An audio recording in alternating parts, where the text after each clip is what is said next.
What's up, everybody? Welcome into the Next Pats podcast. I'm Phil Perry. We have a fantastic episode, if I do say so myself, lined up for you today because we're previewing the Combine. That's right.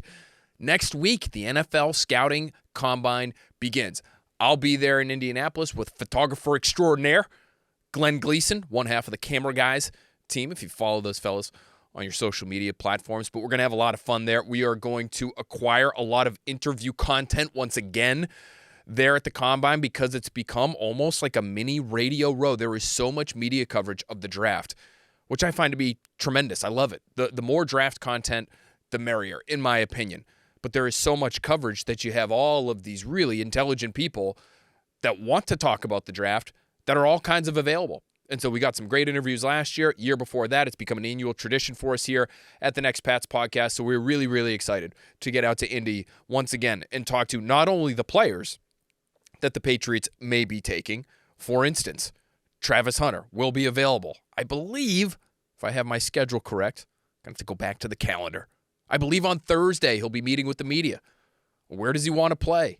Would he be okay playing offensively full-time? As I would ask him to, if I'm New England.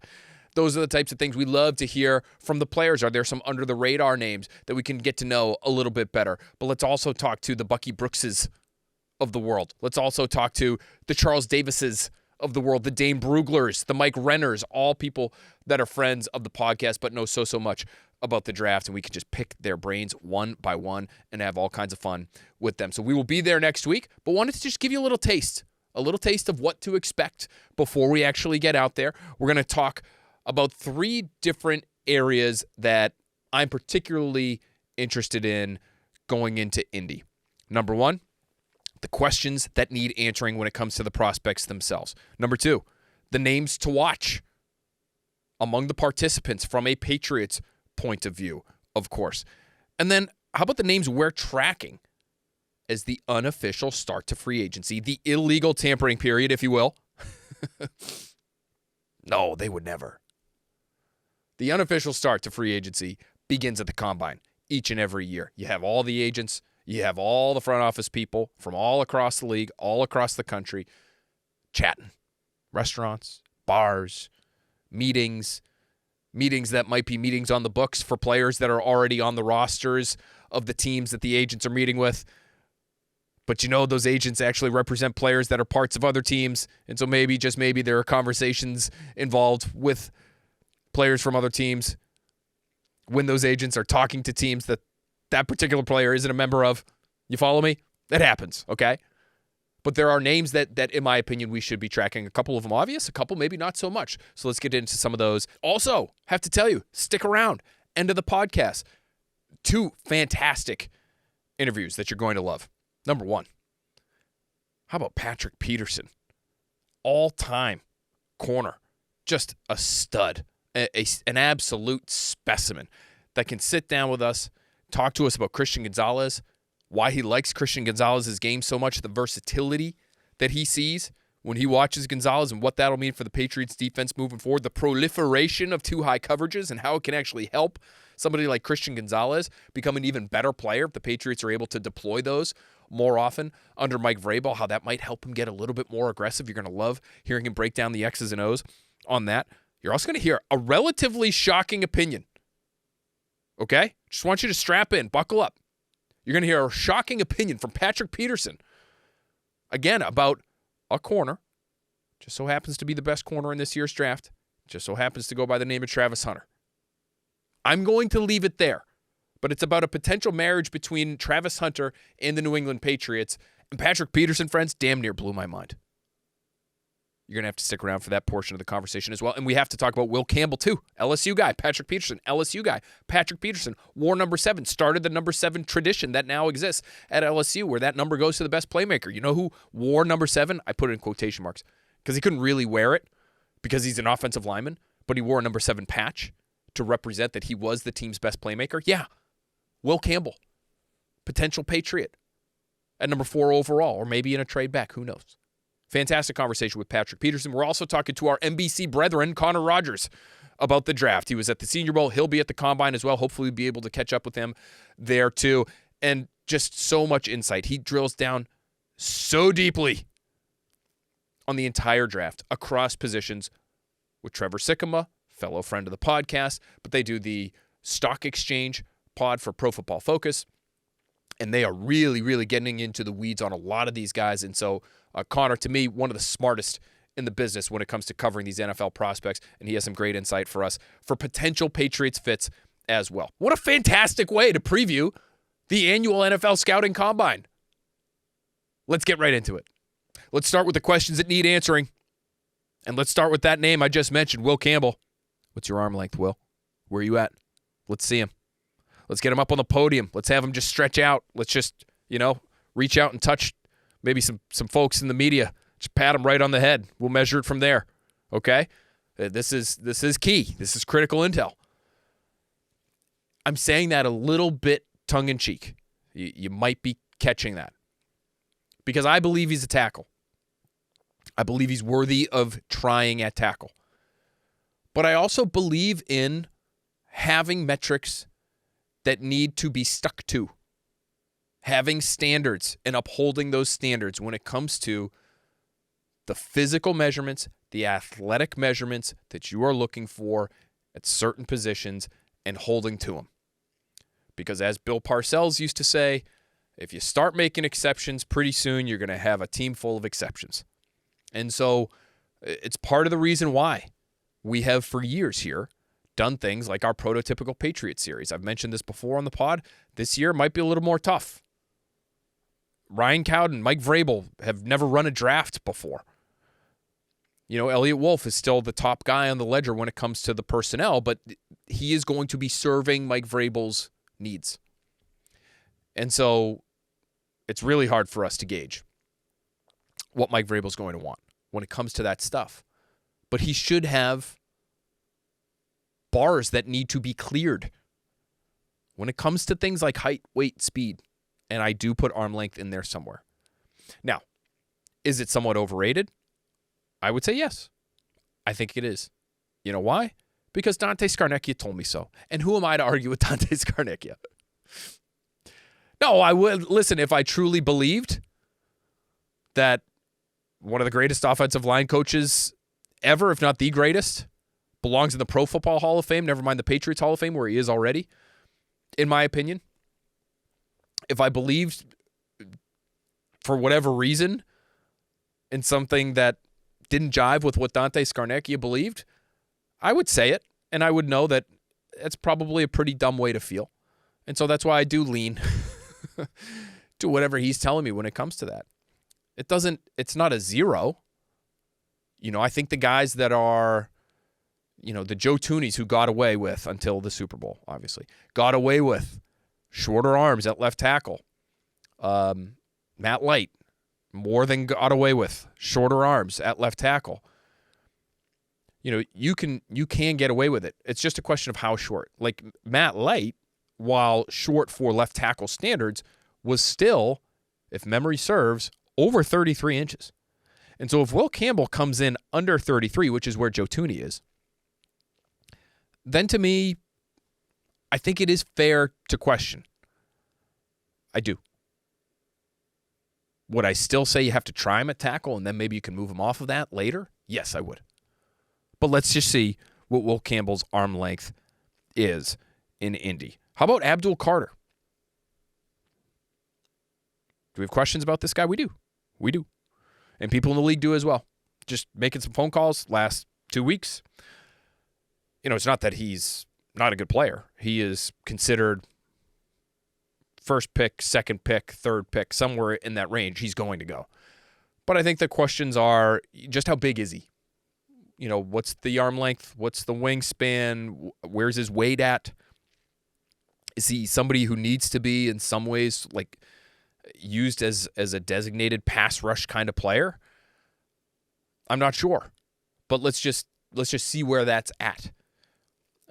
He has gotten some really, really high-level comps from people that I've spoken to in the league right now. And so, again, he's going to go high. And there's really nothing, in my opinion, that'll happen in Indy that will allow him to slide to 4 overall. I just don't see it. I don't see it, especially with this quarterback class being this quarterback class. I'm not sure you're going to see people rush to get Cam Ward at 1 and Shedeur Sanders at 2, and then you've got either Travis Hunter or Abdul Carter getting to 4. Maybe. As we sit here today, I doubt it. But the comps are, the easy one is Micah Parsons, but people in the league are making it because of the off-the-ball linebacker thing to edge of the line of scrimmage thing that Carter has undergone, that transition that he has experienced over the course of the last year. The other comp I heard recently was Von Miller in terms of his approach. Now, is Von Miller a little bit bigger? Potentially. I think he was in the 240s when he was coming out of Texas A&M. And my guess is Carter will be somewhere in there too. If he's 250 plus, good for him. I think that would be great for him. And maybe that only further solidifies that he's going in the first couple picks. But it was really the style of play, I think, that drew the Von Miller comparison because, his fastball is his speed. And he can use power. I think the league wonders how often he will be willing to use it at the next level. If that's your secondary pitch, if that's your breaking ball, if that's your changeup, okay, there are people who can do it. Von Miller's one of them. The speed, the bend, the athleticism, that was he was bringing that every passing down. And then he'd catch you off guard, he'd get into your chest, and he'd run you over. Will that work at the next level? Again, we've seen it, and I think he's such a high-end talent that it will work for him if that's how he goes about his business at the next level. But just curious to see his frame, his size, his weight, all those things with Abdul Carter. Then I want to see the straight line speed of the receivers, and I'm talking about the 2 top receivers in the class. This is more applicable to the Patriots, in my opinion. Travis Hunter, where are you at? Tet McMillan, where are you at? That 40-yard dash, it's not everything. We know that. But we also know they do it for a reason. And we also know that teams have, again, thresholds. They have bars. They have standards when it comes to that thing. And so where are those guys? Because as great an athlete as Travis Hunter is, there are some people who sort of question that straight line speed. Just how much juice does he truly have? He's such a great athlete. He's so tenacious getting after the football. His hand-eye is tremendous. His hands are so sure, so dependable. But if you put him on the line, what are you getting? And that'll be really interesting to see. Same with Tet McMillan. We made the case to draft Tet McMillan on the last podcast. I wrote about it recently for NBCSportsBoston.com. Again, I'm not anticipating he's going to be a burner. So he could make himself a little bit of money if he ends up being a faster player than we're anticipating. If he's not, well, then he falls perhaps in a way that Daniel Jeremiah had him fall in his most recent mock draft, which was to 19 overall. And I know there are people who believe he's the best pure receiver in this draft. A lot of teams out there need receivers. If he runs and runs well, I don't think he's falling to 19 overall. If he doesn't, maybe that's in the cards for him. So those are all questions that, to me, need to be answered. Those are some of the biggest names. As we get further and further into the process, we will obviously be going through this class with a more fine-toothed comb, and we'll be digging into their numbers, and we'll continue to try to have these questions answered, either by talking to them specifically, their coaches, scouts, coaches in the NFL that are watching these guys, that are talking to these guys, that are interviewing these guys. The interviews will be a big piece to this as well. For example, James Pierce out of Tennessee, all kinds of ability. A lot of intrigue right now with James Pierce when it comes to defensive coaches in the league and their mouths watering when they watch this guy play and they see the tools. How's he going to interview? That's a real question. I don't know much about James Pearson. Quite frankly, I'm not getting a whole lot when I do ask people what James Pearson and what the concerns are with him. But it's one of these nebulous, and you hate to hear it this time of year, but, is he going to be your program fit kind of guy? And I think he could turn the tide significantly on, what the narrative is around him based on how he interacts with these teams and what he shows them. And so that'll be an interesting name to watch this week as well. Let's get to some under-the-radar names for the Patriots. We crushed And we hammer the Will Campbells of the world, hammer meaning just the number of pieces of content on these people. In the New England region, it's not just us. Will Campbell, Travis Hunter, Abdul Carter, Tet McMillan. I had Jalen Walker going to the Patriots in a mock draft last week. You're hearing a lot of the same. Tyler Warren we talked about a little bit last week, and we've got a making the case for the Patriots drafting Tyler Warren piece coming up soon. But who are some more under-the-radar names for us to watch in Indy? What are the names that might start to generate a little bit of buzz come next week and beyond because of what they do in Indianapolis or because of maybe how they meet with the Patriots and what they show Mike Vrabel, Elliott Wolf, Ryan Cowden, et cetera, et cetera, et cetera. One name that has been brought to my attention as a candidate for the number 4 overall pick. Now, these are not folks with the Patriots. Just put that little disclaimer out there. But it's more along the lines of people in the league saying, if I'm New England, I'm looking at this guy because he's that talented. And it's an edge defender out of Georgia. Though it's not the one that I had the Patriots taking in my most recent mock draft. Maybe a little bit of egg on my face there. That's okay. Just trying to bring the people information when we have it.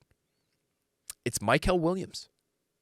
Now, a bigger-bodied player than Jalen Walker. Jalen Walker is that tweener type, right? That Jamie Collins usage type. You can play him on the line. You can play him off. He's a freak athlete. You can have him cover people. You can have him spy athletic quarterbacks. You can do a million different things with him. Mykel Williams is a little different breed because you're looking at a player who is longer at 6'5", much bigger and stouter at the line of scrimmage, 265 pounds. Dig into a few numbers with him. 5 sacks, 6 sacks, 6 sacks the last 3 seasons. So not incredible, eye-popping types of numbers, but I've heard some comps because of his frame and his athleticism to Trayvon Walker, who's coming out of Georgia a few years ago, has not lived up to the number 1 overall billing when he was taken with the first pick by the Jaguars a few years ago. But I've been told Mykel Williams is a better version of Trayvon Walker. More instinctive. He is long. He's flexible. He bends. He has power. He runs well. He plays a premium position. He has rare physical traits in a draft class that is lacking high-end talent and players with those types of traits. And so if he gets through the process and aces every test, and it looks like he's only got room to grow, this guy is still 20 years old. He'll be 20 years old when he's drafted. He doesn't turn 21 until late June. Like, there's a lot to like there. And so let's just keep an eye on him.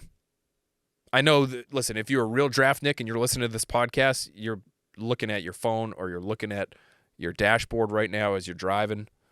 Hopefully not for too long. Hopefully not running through every obscenity that you know, saying, Phil, we know this guy. I've heard about this guy. Of course, the Patriots should be considering him in the top 5. You dolt. Okay, I apologize to you if you're that person. Because he's in everyone's first-round mock. I just haven't seen him this high. And so for people that are watching him and studying him now and have studied him and scouted him to say he could be in the mix at 4, I was taken aback by that. So let's wait and see. How does he handle the combine? Does he blow it away? Is he that name that we're all buzzing about after the fact? Dane Brugler has him as his number 8 player in this year's class, saying his combination of power, length, and movements make him a nightmare to block both in pass protection and against the run. Feels like a little bit of a statement pick if you're Mike Vrabel. I said Jalen Walker is a little Vrabel-y in terms of his versatility and leadership qualities maybe.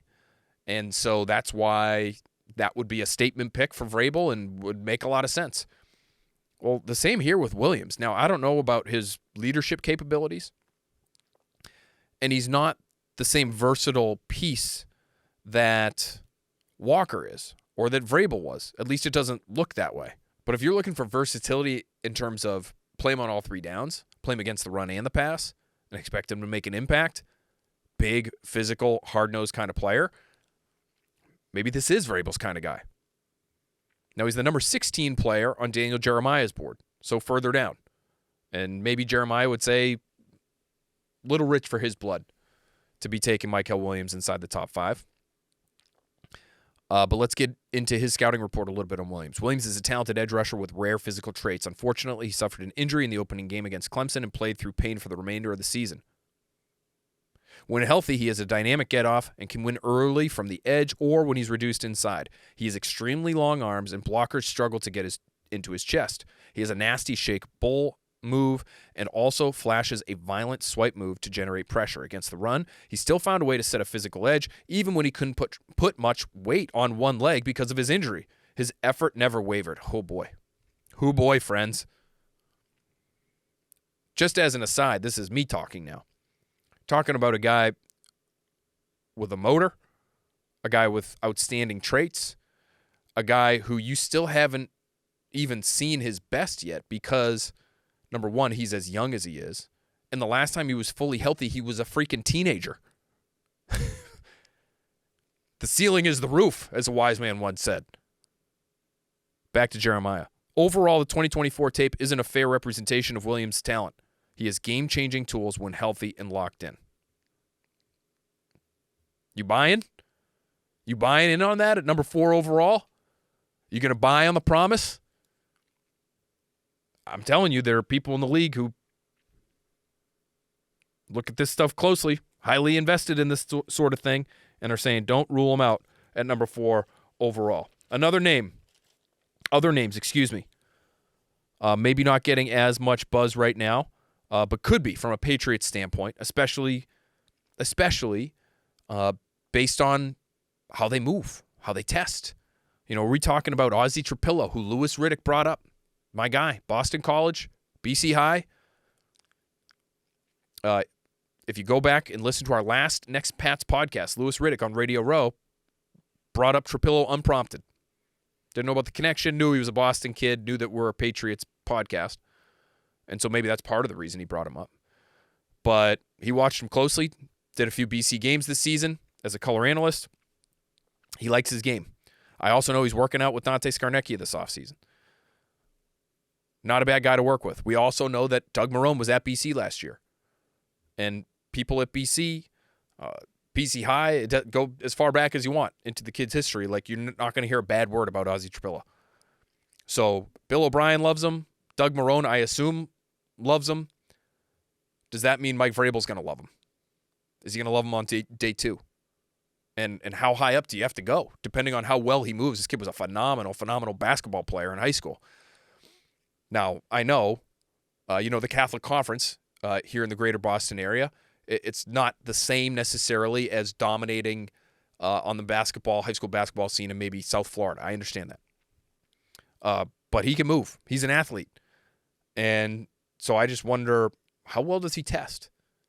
And does he end up being a closer to early day 2 as opposed to late day 2 or day 3 pick, relative to what maybe some of the projections are on him right now? But had a strong Senior Bowl, Scarnecchia connection, Marrone connection, O'Brien connection, Vrabel.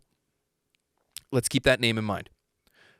We're also going to keep in mind Anthony Belton. You're going to hear more from him when we talk to Connor Rogers very soon here. NC State, big old tackle, big body, heavy. How well does he move? Because if he has that kind of size and he carries it well enough to move athletically enough to be somebody that Vrabel will be interested in, I'm not saying he's the left tackle of the future here for the New England Patriots. Is he the right tackle of the future, though? Is he athletic enough? Is he fluid enough? What do his hips look like? How well does he bend?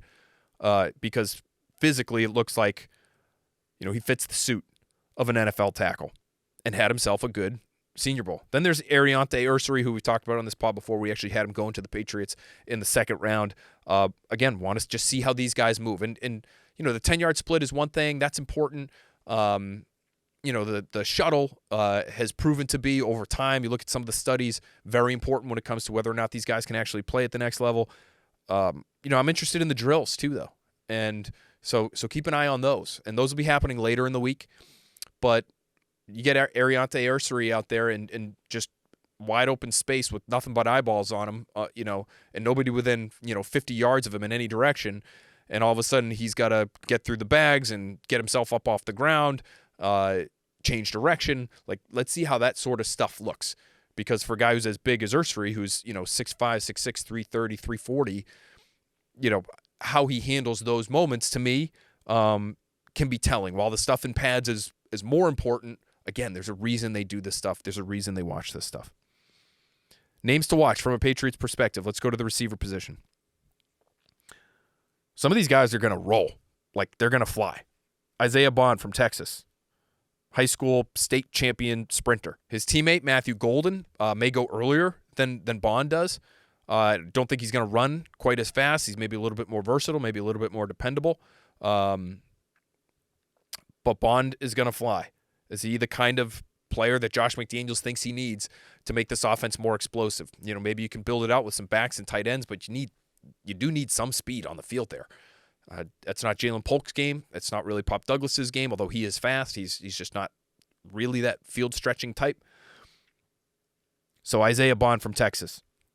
Does he become a second-round pick type of option, in the 30s for the Patriots? Luther Burden.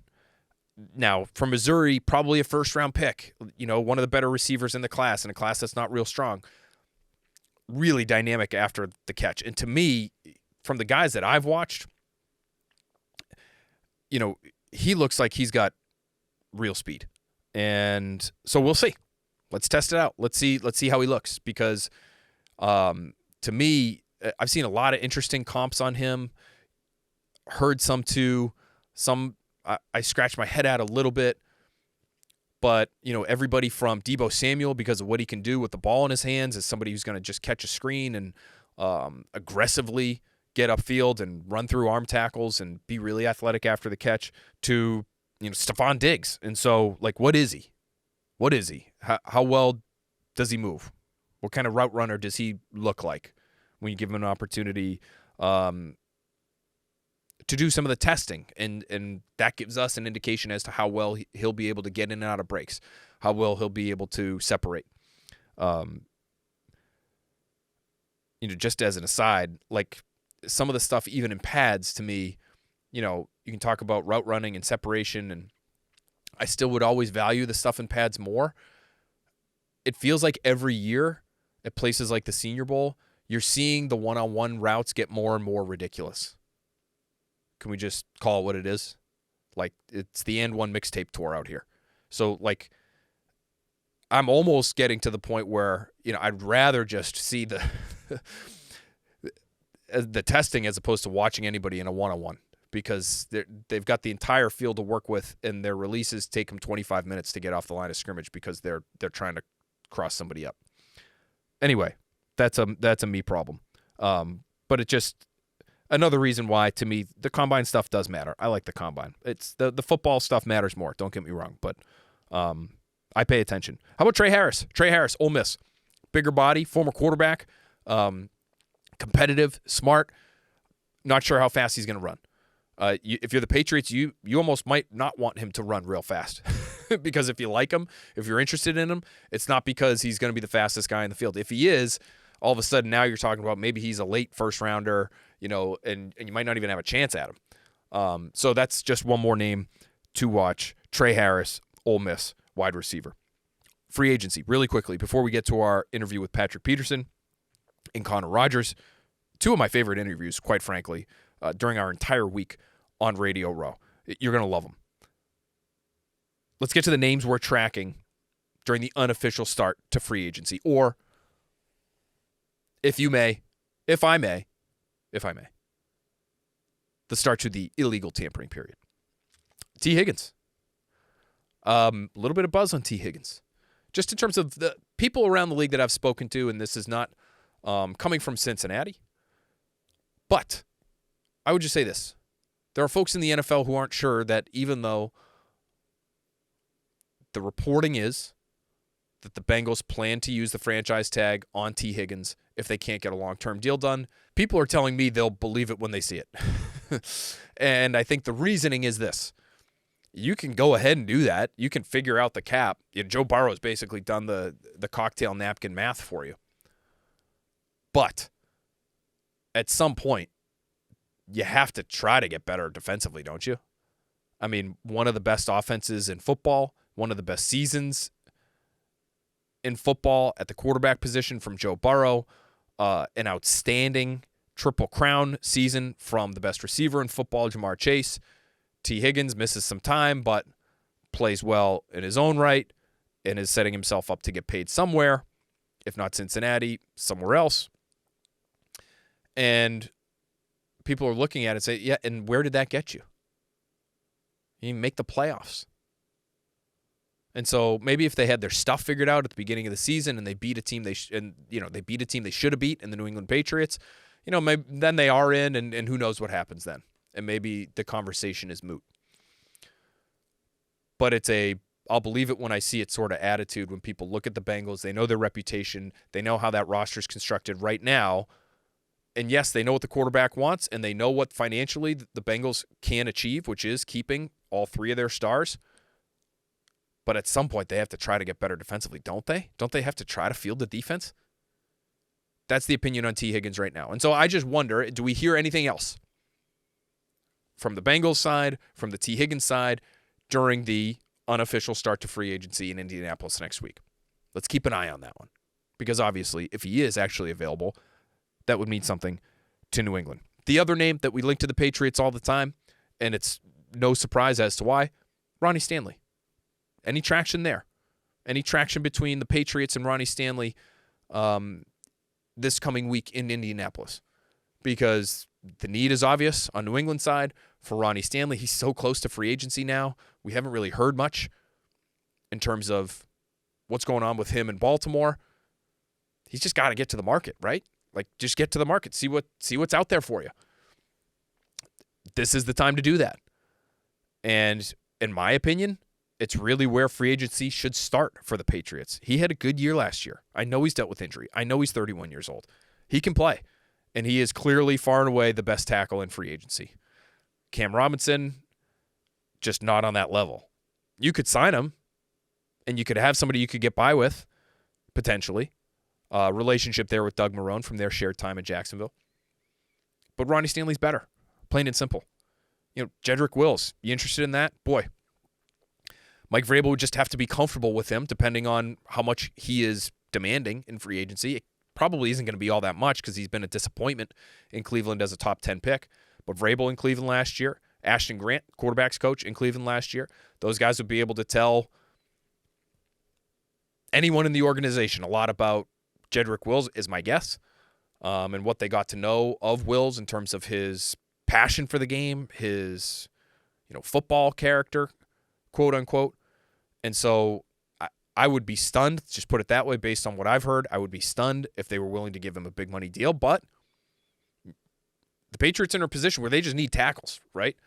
And so at a certain price, even if the guy isn't necessarily going to be a beacon of what you want your organization and your football program to be all about, can still have value. And so that's another name to keep an eye on. Short-term deal, a handful of millions, not going to break the bank. To me, even Jedrick Wills, certainly worthy of investigation. Okay, so we got two tackle names there for you. T. Higgins there for you as well. Let's talk about the edge position just a little bit because there's some interesting names. It's not thought to be the deepest class in the world, but there are some names. Azeez Ojulari was one name that was brought up to me, as, hey, maybe the Patriots be interested in this guy. Just played in Shane Bowen's defense in New York. He's a little bit lighter, but long, explosive when he's on the field and healthy, but he's a real injury risk. And so, again, there's a reason these guys are available, right? But that's going to keep the cost low-ish. And if the Patriots are just looking for depth, they're just looking for some dependability when the guy is healthy, You get him out there on the field. He can play. Maybe Ojulari is that guy. Having played in Shane Bowen's defense, Shane Bowen having that relationship with Mike Vrabel, Ryan Cowden just coming from New York. So you would think he has some good intel on Azeez Ojulari. So that's just one name to keep an eye on. Malcolm Kuntz is an interesting one. Talented rusher. University of Buffalo. On the Khalil Mack track there. Khalil Mack out in Buffalo and played actually under Josh McDaniels. Didn't go so great to start in his second year. That was McDaniels' first year in Vegas. There was a very public kind of blow-up that McDaniels had at Kuntz at a practice. I guess he got too close to Derek Carr during a drill, and McDaniels sort of lost it on him. But he ended up being a pretty productive player for them the next year. And I know McDaniels didn't last long there, and it doesn't really matter. He's the offensive coordinator. He ain't the head coach. But Kuntz, to me, is sort of a lighter, bendy, athletic, explosive guy. I think is a name worth looking into this coming week in Indianapolis. And what kind of interest is he getting, and what might his market be? Because for me, if you look at Vrabel and his history, Harold Landry, not a huge guy. But they invested a lot in him in the draft. And, I think that says a lot about what you're looking for as a pass rusher. And so maybe he sees some similar things that he would like from Malcolm Kuntz. Very different types of rushers, but sort of under the radar guys that I think will have some interest around the league. Marcus Davenport, former first-round pick of the New Orleans Saints, disappointing guy. Little wild. Does he really have a great grasp on, what he wants what his coaches, want him to do out there, and what his pass rush plan is? And is he going to be super versatile in terms of dropping into coverage and playing in a 3-4 defense and being used in a variety of different ways? Probably not. You're probably asking him to just plow forward because he is long and powerful and explosive, and it should result in numbers. It hasn't consistently over the course of his career. But you think with some good coaching, you could take him and you could take that ball of clay and you could figure it out with him, even though he has been in the league for years now. That's an interesting name to me, Marcus Davenport. Darrell Taylor, a former prototypical Patriot out of Tennessee, another bigger guy, sturdy guy, 260-plus pounds coming out of college, 6'3". And so, some good length there, some good explosiveness, some good pop there from Darrell Taylor. So those are sort of, like more under-the-radar names, but the kinds of guys that I don't think we should be, stunned if the Patriots are in on those types. And when I say those types, I mean middle tier. Like Josh Sweat to me. Are they going to be in on Josh Sweat? Boy, he had a great Super Bowl. He had a great year in Philly. I just am not sure if on the defensive side especially they're going to be going for the big splash. There's a chance, but that would be a big splash, and you're paying a lot of money to a guy who's had some injury issues in the past and is going to be overpriced just because that's the nature of free agency, number one. But number two, he's coming off an amazing Super Bowl, and that's going to inflate his number, and you would think at least, right? And so it would just surprise me if that was the kind of guy the Patriots were in on, as opposed to maybe taking a couple of darts and just trying to get some dependability and a little bit more depth because they need players. They need volume. They need volume of good players that they can depend on. And so I'm just fascinated to see how it all plays out. Again, it's Mike Vrabel's first go-round, really, running a football operation. And so let's see how it works out for him. The positions that are considered the strongest, and it makes sense once you start to look at the list, are on the defensive side. And so, people that like corner for the Patriots to play opposite Christian Gonzalez, it's not a bad year for corners. DJ Reed, Travarius Ward, Carlton Davis, Asante Samuel Jr., all those guys are free agents. A couple of those guys might command real dollars, but they've got money to spend. And you're looking for a second starter.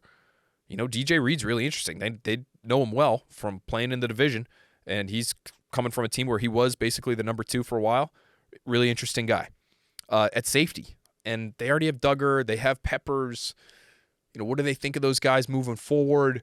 I guess we'd get real signs on how they feel those guys moving forward if they were to invest significantly at the position. But that's a strong position too. Again, does it help the Patriots? Probably not. It more so hurts the Patriots. The positions like receiver and tackle are thin. But at safety, you got Javon Holland, Marcus Williams, closer to the end than the beginning, but accomplished player. Talanoa Hufanga from the Niners. Some good players there. And then at linebacker, same deal. Dre Greenlaw, another Niners guy. Nick Bolton from the Chiefs. Zach Bond is probably, again, he's another Philly guy. He's going to have people all over him for what he was able to do for the Eagles this past year. Key piece there. So maybe the market's a little bumped up on him. Robert Spillane from the Raiders. Just sort of a dependable, get downhill, solid first, second down. Maybe you can play him on 3 downs type of linebacker. Like, you can get some help at those positions. And so I wonder if they try to. And they say, we're just going to take care of these because, we don't love the idea of having to invest in, for instance, a corner, really early in the draft. If it's Travis Hunter, that's one thing. He's a blue chip player in a draft that doesn't have many. But if you're looking at it, would you like to get that second corner spot sewn up before you get to draft day? So now you're at liberty to take the best player, regardless of position. All right, let's get to those interviews now. You're going to hear from Patrick Peterson. You're going to hear from Connor Rogers. We're going to smash them both together. You're going to enjoy the hell out of them, and then we're going to come back and say goodbye. First, here's Patrick Peterson.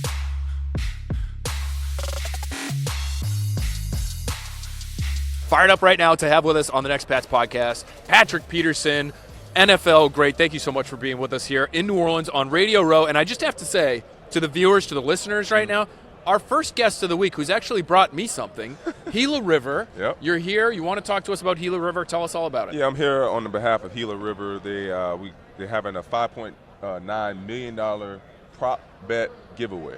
So how you can do this is you fill out 26 easy questions about whatever prop bets you want to make, and you have an opportunity to win $5.9 million. And also, that's something I could use. The chip that I gave you, yes, it can is eligible at any Gila River casino and resort. Okay.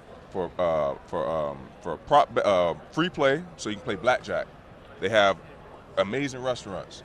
So you can go $250, go get you a steak, mac and cheese, get you a drink. You good? So I just show up with my chip. I say, dinner's on Patrick Peterson tonight. Dinner's on me. At Gila River. Yep. I love it. Thank you very much. Number one, that's tremendous stuff. We want to ask you about, obviously, being the great corner that you were in this league. Christian Gonzalez is somebody that we talk a lot about, is one of the few cornerstone pieces that a rebuilding Patriots team looks like it has right now. How much have you had the chance to be able to watch him? What do you think of his game? He's a quiet guy, but he's already really making his mark in the league, it seems. Yeah, he's going to be a very, very talented player. He's one of those guys that you can plug anywhere. He can be a safety, he can be a nickel, he could be your rover, you can put him in the box, you can blitz him. So he's kind of like that Kyle Hamilton type player, to where he can really be your blanket to your entire defense. And it's going to be interesting to see how Mike Vrabel will be able to use him. I know he had a player similar to like a Christian Gonzalez. Maybe Christian Gonzalez's athletic ability is a little bit more than Rodney Harrison, but he was a guy that pretty much kept everybody in line and pretty much, kept the waters at bay. So I love to watch him play. I love his competitor nature, and I can't wait to see how his career is going to unfold. It'll be really interesting to see how Vrabel tries to use him, because they did a little bit this past year. His rookie year, he was banged up. He missed a lot of time. This past year, especially early in the season, as they were trying to figure out who they were doing a lot in the secondary. Yes. They were disguising, they were rotating. He was starting at a corner alignment, and then he ended up playing a deep half, cover two kind of safety, and he looked comfortable in that regard. What do you make of sort of the too high revolution we've seen in the league, Patrick? Because that is something that it looks like the Patriots might do more of. They, for so long, under Bill Belichick, and then last year even under Gerard Mayo, they were just a man-to-man team, and they didn't care if you knew that, right? And they had guys that could handle that for many years. Now it looks like they might change a little bit, and it looks like the league has changed. What do you make of that as somebody who I'm sure took a lot of pride in aligning across from a really good player and locking that guy down? Well, the athletic ability is getting so much better now as these guys are coming out of college into the NFL. So you just can't line up and play man-to-man 90% of the game anymore. You have to be able to confuse the quarterback, force him to hold the ball for that tenth of a second longer to help guys be in a better position to make plays. So I love the too high safety look because now you're taking the deep ball away just from alignment. And that's what the quarterbacks want, offensive coordinators want. They want that deep shot.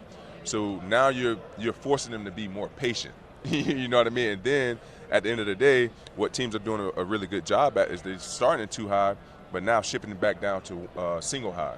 You know what I mean? So I love what defensive coordinators are doing because now, you know, it was a period of time in the NFL to where it seemed like the offense was just light years ahead of the defense, and I feel like it kind of came back to reality as the defense was playing a lot better this year. Can some of those alignments maybe help a corner like a Christian Gonzalez be more aggressive? Oh, yeah. In terms of just having their eyes on the quarterback and maybe making even more plays on the football? Could it help a corner in that way? 100%, because like I just said, now the one route that a corner pretty much hates to guard is just a straight up 9-ball.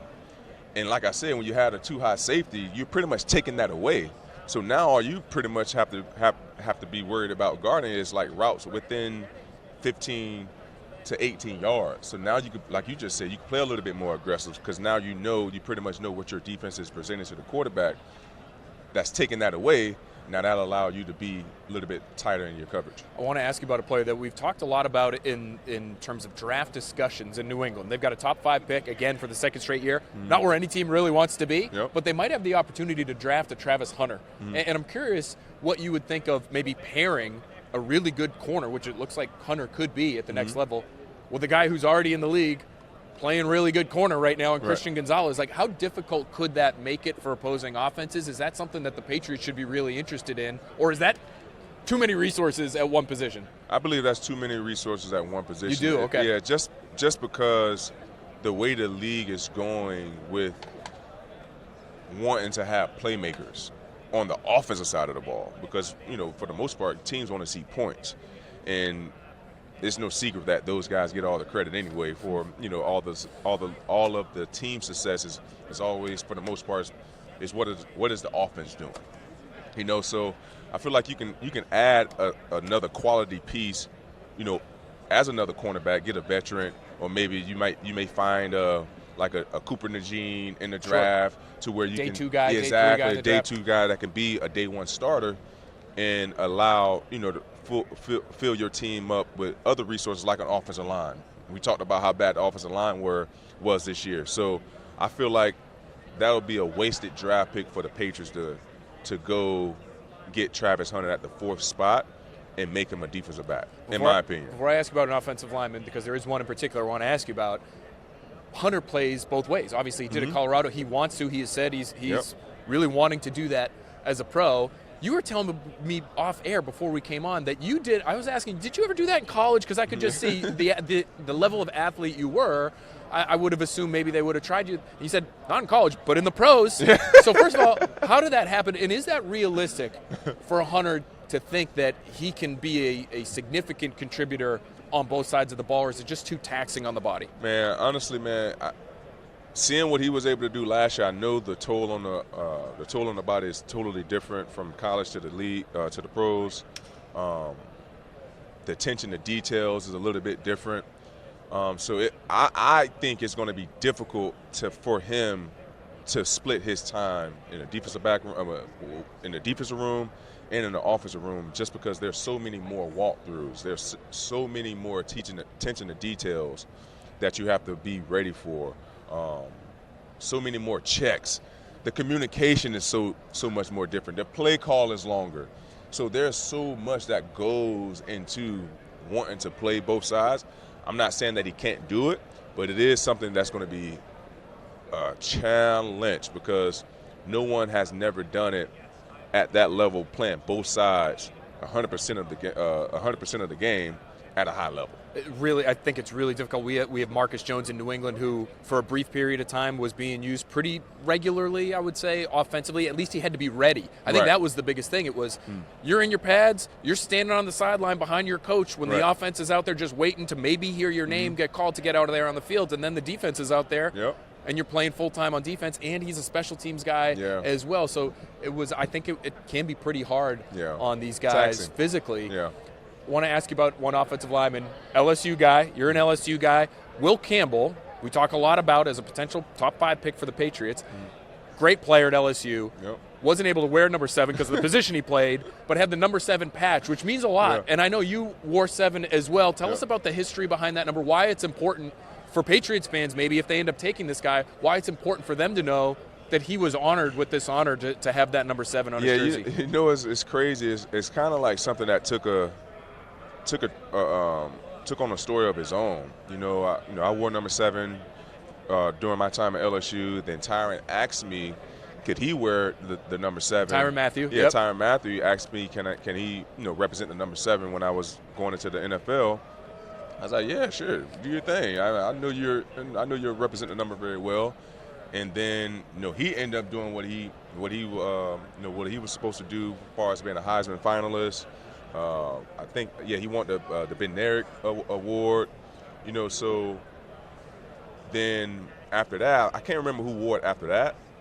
But then it kind of became the impact number. Mm-hmm. Like whoever is rocking this number, they are the best player on that team, and they find a way to make an impact on the game, at whatever position that they're playing.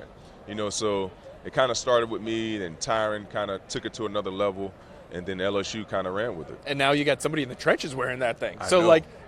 I know. To have that honor as a playmaker at left tackle is a little mind-blowing Exactly. to me. Like, you wouldn't It think that a is. tradition that started with Patrick Peterson is now eventually going to end up with somebody who weighs 325 pounds. Right. But it maybe tells the people at home something a little bit about Will Campbell and the kind of player and just the respect that he had within that program. Last thing I want to ask you before we get to our jumbo gumbo portion of the program for the LSU guy here is this. Drake Maye. Athletic quarterback, big arm quarterback. Yep. He is the future in Yep. New England. How difficult is it to play against that kind of player? And maybe even Maye in particular, depending on how much you have seen of Drake Maye, how much of a challenge will he present opposing defenses in his second year, you think? Yeah, he's going to be. I had an opportunity to speak with Drake yesterday on Sirius XM with a Zoom call, but he's going to be very, very, very he has all the tools. Now it's just going to come down for him to be able to get the reps. Now he has a very, very familiar coordinator in Josh McDaniels coming back, who worked with Tom Brady, who understands the game, who's been in championship games, and understand also how important it is not to give the ball away, not to make those critical mistakes. Get the ball out to the outlets when the big play or the original play call or the progression is not there. But it's always difficult playing against those type of quarterbacks that have not only the arm strength that he has, but the athletic ability in the pocket to extend plays. As defensive backs, we're wired to guard guys for 3 to 5 seconds, and then when the pocket breaks down, and then he's able to extend the play, it just makes our job that much harder. All right, let's get to the jumbo gumbo portion of the program here. What you're going to do for us, Patrick, is you're going to ladle out a football. The football is going to have a number. Okay. That number is going to lead me to a corresponding question here. It's going to have nothing to do with football, but we're going to have some fun with this. We've had fun all week with this thing. 45. Number 45. 45. All right, this is a fill in the blank. This will be good. All right, Patrick. If I see blank on the menu at a restaurant, I'm ordering it. What is that for you? No matter where you go, if you see this on the menu, you got to have it. A ribeye. Ribeye. Yeah, ribeye medium. Steak guy. 2 peas in a pod right here. Yeah. Ribeye medium. I'm same. You know what I had this week? What's Just that? fantastic. Cajun style. It wasn't a ribeye. It was a Delmonico. Oh. Similar kind of cut there, but I never had a Cajun I had that last steak before. Did you really? At the Chop House. I had it at the Chop House too. Oh, you was at Chop House? Free ad for the Chop House here. If you're in New Orleans, it was phenomenal. It was. Really, really good. But I had never had that before. Is that something that's pretty common down here? That's really that's good. Very common down here. Excellent. Yeah, All right. especially with the blackened seasoning too. Ooh, yeah. so good. Something All right, my wrong. mouth's watering now. We have to go, Patrick. Patrick Peterson, thanks so much for Gila River. Really appreciate you being on with us.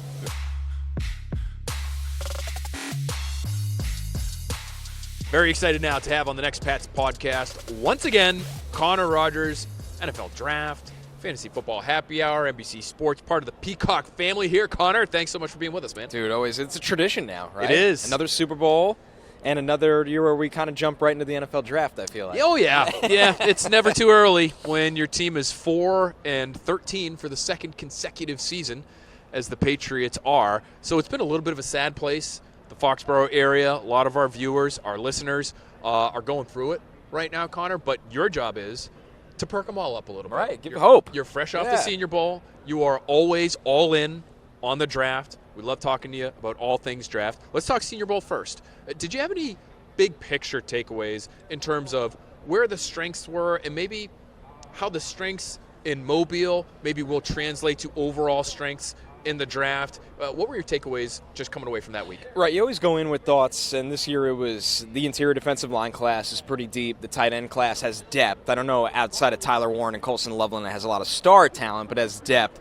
But I think what really shocked me coming away from the Senior Bowl was there's more depth in this offensive line class than I expected, which is probably something Patriots fans want to hear right now. Question. It's not just, hey, you're going to see Will Campbell go in the top 10. You're going to see Kelvin Banks go in the first round and Armand Membu. But day two has a lot of guys. Some of them are going to have to kick inside to guard. Gray Zabel was out there from North Dakota State. He played left tackle and right tackle at North Dakota State at a high level. Guard and center at the Senior Bowl. I mean, just unstoppable. Nobody could get by him. He looked really good in the run game on the move.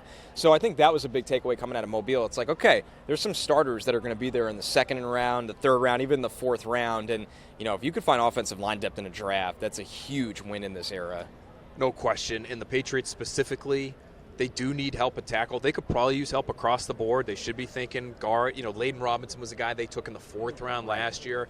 They hope that he can be a starter. Had never played on the left side. They played him there at the end of the year, a little bit up and down.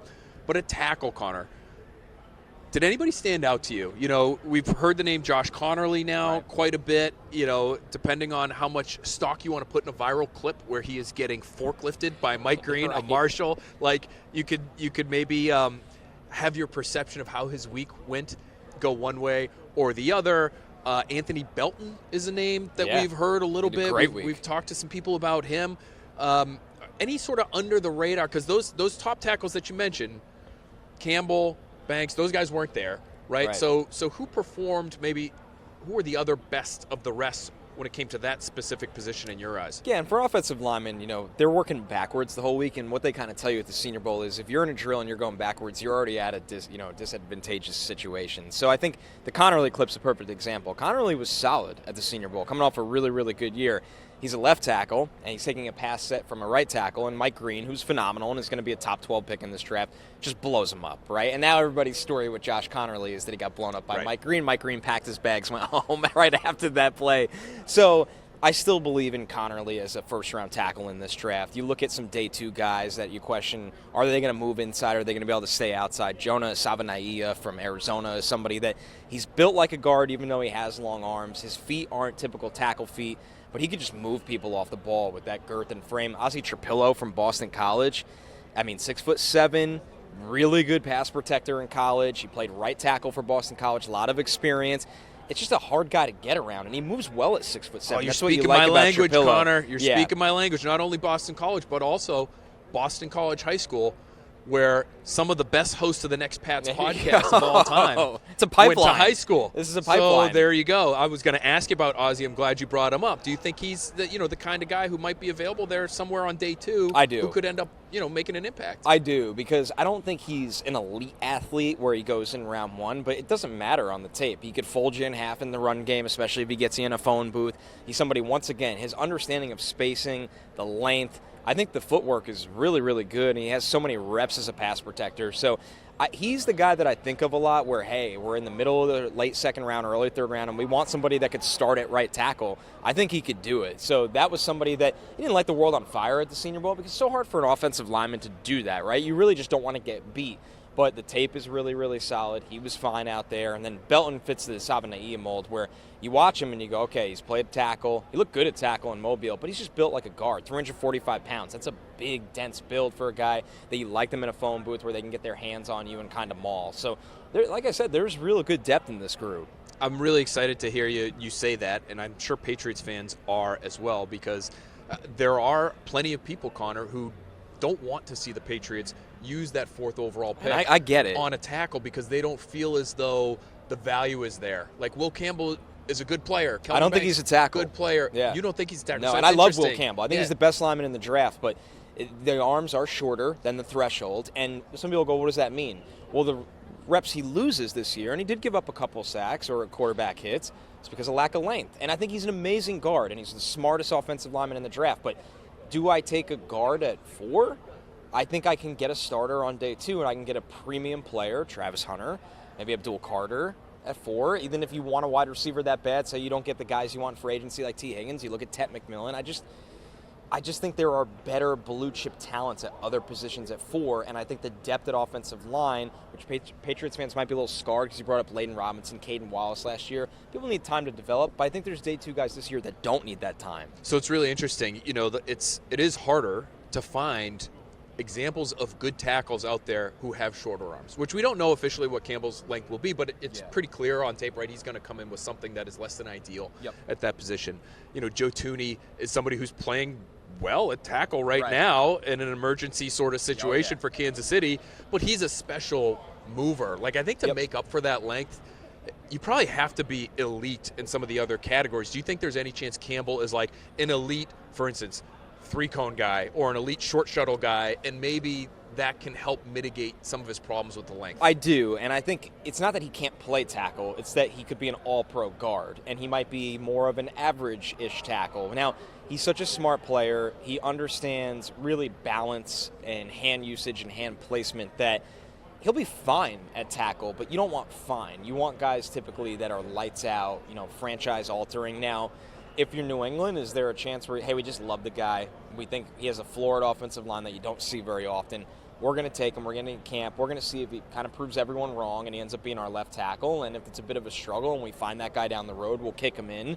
But it's such a weird debate. It almost makes you wonder, is there that perfect world where somebody wants to come into the 4th pick for one of those special players, you get a couple more assets, and then you go, oh, we got Will Campbell somewhere between 8 to 11, where you think of Peter Skoronski a couple of years ago, that's the range he went into Tennessee, and they felt like it was okay to take a guard at that spot. Yeah, and I think that's probably what gets Patriots fans nervous, is that, it's not just you, but I've heard others sort of mention the Skoronski name just in that Campbell conversation. Like, is that the transition that Campbell is fated to make, right? Where, it looks like he could play a few different spots, but he's best at guard, so that's ideally where you would like him.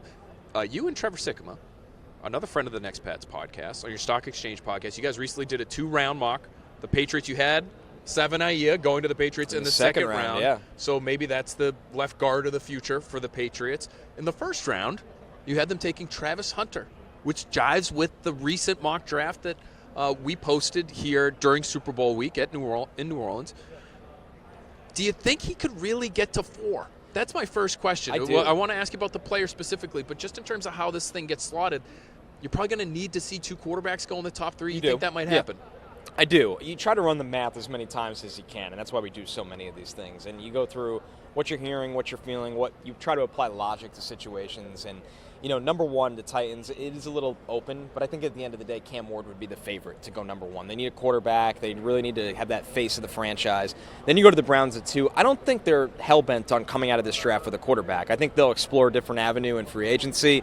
Stefanski has a relationship there with Kirk Cousins, where maybe that works out. And then the Browns, especially today's news, if they trade Myles Garrett, like, do you take Abdul Carter and say, hey, we need another pass rusher? Like, we need that guy. The Giants at 3, Brian Dable and Joe Shane survive. If they don't get the quarterback this year, they're done. I mean, let's call it what it is, right? That's why they're there. So then you kind of think of Shedeur Sanders, where they went down to the Shrine game and got to get I know he didn't work out, but you get to talk to these guys and feel them out and build a relationship. Then the Patriots are on the clock at 4. It's amazing how quick that happens. 2 quarterbacks in front of you changes everything, because there's 2 elite blue-chip talents viewed in this class outside of the quarterback position, and it's Travis Hunter and it's Abdul Carter. And if 2 quarterbacks go in front of them, New England's guaranteed one of those 2 guys. And Hunter's even more interesting because you could argue New England would love a lockdown corner across from Christian Gonzalez. They'd also love a number 1 wide receiver that you could funnel the offense through. So you get the best of both worlds. Why not both? Why not both? Both is good. It's a fun one. Like, who knows how much he would actually be able to play both, right? But if I was the Patriots, knowing that the need at receiver is more dramatic than the need at corner with Christian Gonzalez already there, boy, I would really be getting in his ear about how much money he could make playing the receiver position and saying, are you sure you don't want to play receiver full-time, maybe moonlight occasionally at corner? Certain situations, 3rd and dime long, package, 2-minute, critical situations. Yeah, we'd love to have you out there, but we need you full-time at wideout, do you think he could provide good value as a receiver at 4 overall? Because I think, Connor, most people look at him as full-time corner, moonlight at receiver. Yeah. You're getting great value, and his talent at corner is worthy of that 4 spot.